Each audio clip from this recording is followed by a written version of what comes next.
Honourable minister ने बताया था कि हम लोग फेडरल गवर्नमेंट के अंदर हैं, MQM पाकिस्तान। तो ऑनरेबल मिनिस्टर को मैं ये बात याद दिलाना चाहूँगा, फेडरेशन का जो हेड है वो प्रेसिडेंट होता है और प्रेसिडेंट आसिफ अली जरदारी साहब वहाँ बैठे हैं। तो आई एम श्योर अगर पीपल्स पार्टी उनको रिक्वेस्ट करेगी तो उनका दिल बहुत बड़ा है और वो डेफिनेटली इसके लिए काम करेंगे। और आसिफ अली जरदारी साहब को जब भी कोई प्रेसिडेंट साहब को काम दिया गया है आज तक, तो ऐसा हुआ नहीं कि वो काम ना हुआ हो। तो आई एम श्योर ये इसको आप पुट अप करेंगे उनके पास। अच्छा sir, now I will come to the supplementary question. Sir इसमें जवाब सर ये मिला है कि जी there is no ongoing coal gasification project in Sindh. Sir इसकी शायद रीज़न ये, मैं थोड़ा सा प्रिल्यूड दूंगा इजाज़त से चेयर की, कि ये है कि जी 2012 के अंदर एक प्रोजेक्ट लगना शुरू हुआ था और वो फेल हो गया या नहीं लग पाया।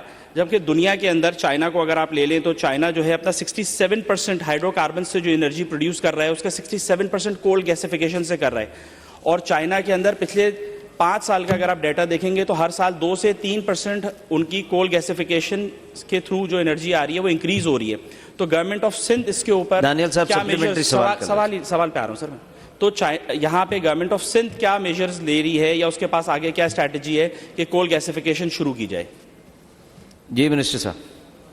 सर एक तो हमारे इंतहाई मोहतरम दोस्त और डॉक्टर बहादुर खान डायरी साहब, उनका जो पॉइंट उन्होंने रेज किया वो बिल्कुल वहाँ पे जो जिन यूनियन काउंसिल्स में नहीं है कनेक्शंस उन्होंने ख़त्म कर दिए हैं या बिजली काट दी गई है या प्रोवाइड नहीं है, तो मैं पूरी डिटेल ले लूँगा और मैं बिल्कुल यकीन दिलाता हूँ कि उस पर करेंगे और थोड़ा इसमें हेल्प आउट करेंगे हमारे खुद मोहतरम दोस्त। दूसरी बात जो है आपने दिल पे ले लिया, मैंने जो कहा था MQM उसमें मैंने तो वैसे ही की थी, लेकिन ये जब ये बंद हुए थे, यही जो बात हुई लाखड़ा जामशोरो, तब PTI की गवर्नमेंट थी और उस वक्त ये साथ थे, गवर्नमेंट का हिस्सा थे। हमने बहुत चीखा था, हमारा नहीं सुना गया था, लेकिन जैसे मैंने कहा कि हमने बिल्कुल इसको टेकअप किया है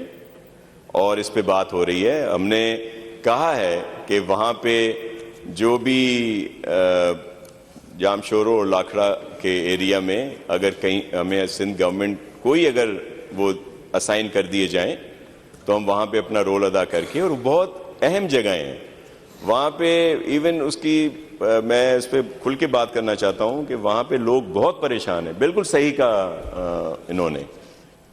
क्यों परेशान है कि वहाँ पे जो लोग रहते थे, जो घर बने हुए थे, वो सब तबाह हाल है और वहाँ पे उनका कोई पुरसान हाल नहीं है। हमने पूरी कोशिश की है कि उनको किसी न किसी तरह से एकोमोडेट किया जाए। इसके लिए बहुत सारे वो बात करना आसान होता है, लेकिन हमारे पास रिटन डॉक्यूमेंट्स हैं कि जिसमें हमने लिखा है, कोई मैंने नहीं आके सिर्फ लिखा, सिंध गवर्नमेंट ने लिखा था, चीफ मिनिस्टर साहब ने उस पर बात की है, इम्तियाज शेख साहब ने उस पर बात की है, और हमने और हमारी असेंबली में वहाँ पे जो हमारी वहाँ के लीडरशिप या जो नुमाइंदे थे उन्होंने वहाँ पे बात की है, नेशनल असेंबली में बात हुई है, सेनेट में इस पे बात हुई थी। ये उस वक्त की मैं बात बता रहा हूँ, लेकिन उसके बाद हमने लेटर लिखे हैं उस पर और बिल्कुल अब उस पर काम होगा और इंशाल्लाह